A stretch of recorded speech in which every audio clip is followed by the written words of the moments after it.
है अजब सी मन की कैफियत ये कैसे घड़ी है अजब सी मन की कैफियत ये कैसे घड़ी है। एक हुजूम आज आकर मेरे दरवाजे पे खड़ी है।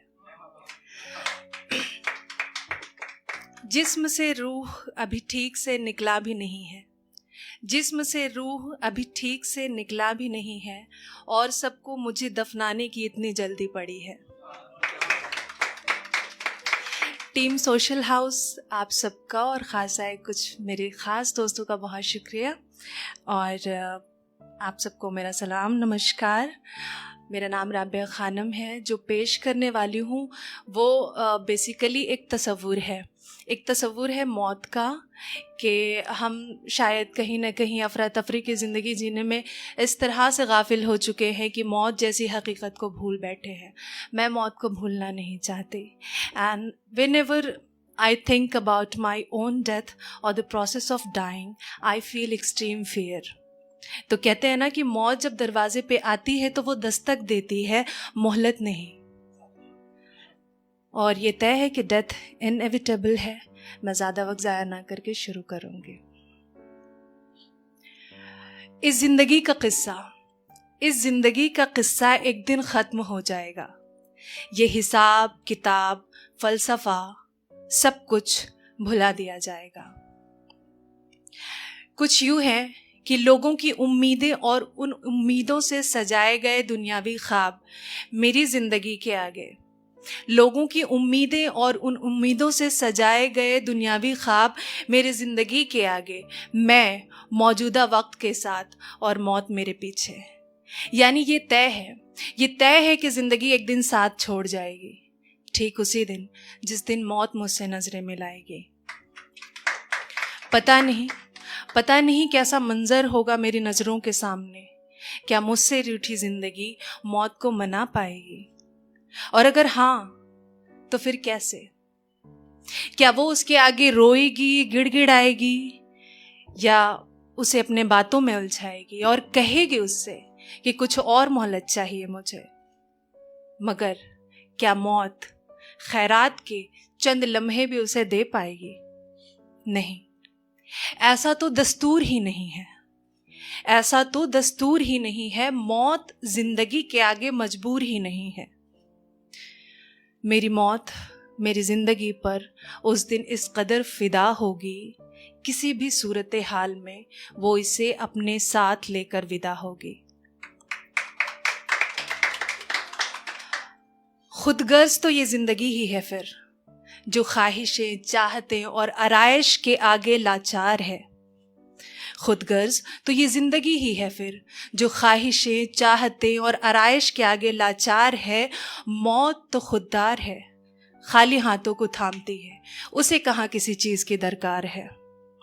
कुछ वक्त लगेगा मेरी सांसों को रफ्तार रफ्तार टूटने में, मेरे जिस्म से रूह को जुदा होने में, और फिर मुझे मेरे नाम से नहीं जनाजा कहकर पुकारा जाएगा। सफ़ेद कोरे उस आखिरी लिबास में जिसे कफन कहते हैं, उसमें लपेट कर कहीं लिटा दिया जाएगा। फिर मेरे दोस्त, अहबाब, रिश्तेदारों और जीते जी मुंह फेरने वालों को भी बुलाकर मेरे चेहरे का आखिरी दीदार कराया जाएगा।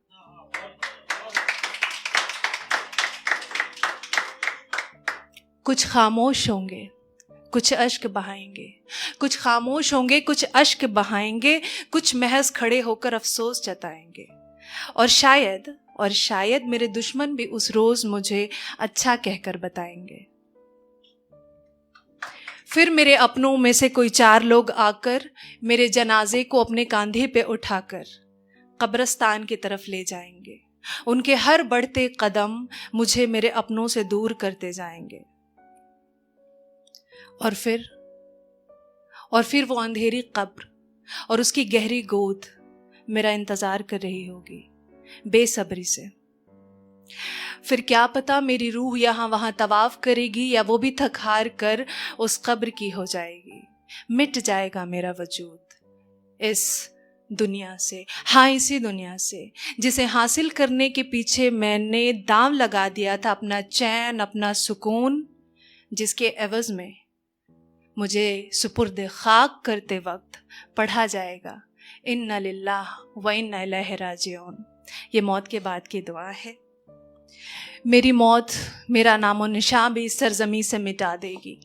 मेरी मौत मेरा नामो निशान भी इस सरजमी से मिटा देगी। ये दुनिया चंद रोज़ का वक्फा लेकर आहिस्ता आहिस्ता मुझे भुला देगी।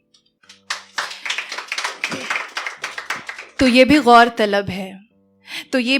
तलब है कि जिस दुनियावी लज्जतों से हमें इतना ज़्यादा प्यार है कि इसी के पीछे कुर्बान हमारी ज़िंदगी का चैन करार है, कि जिस दुनियावी लज्जतों से हमें इतना ज़्यादा प्यार है कि इसी के पीछे कुर्बान हमारी ज़िंदगी का चैन करार है।